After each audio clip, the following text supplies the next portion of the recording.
Hello' guys, সকলোলৈ নতুন বছৰৰ শুভেচ্ছা জনাইছোঁ। আমি পিকনিক খাবলৈ আহিছিলোঁ দিল্লী ঘাটলৈ। দেখিছেনে মেইন ৰাস্তাত টেংকাৰ এখন পৰি আছে। আমি কেনেকুৱা ৰাস্তাই দি আহিব লগা হৈছে।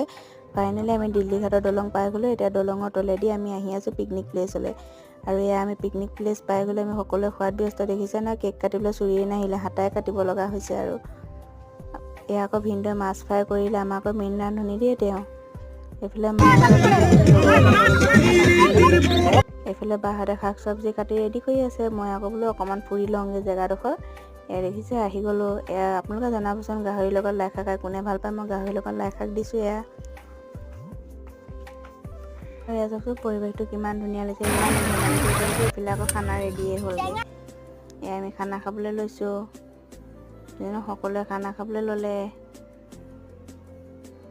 এয়া আমি সকলোৱে খাই বৈ উঠি আমি জাবৰ জোঁথৰ জ্বলাই থৈ গৈছোঁ। আপোনালোকৰ পৰিৱেশ লেতেৰা নকৰি এনেকৈ জ্বলাই থৈ যাব। আৰু যদি ভাল লাগিছে লাইক কমেণ্ট ছাবস্ক্ৰাইব কৰিব। হেপী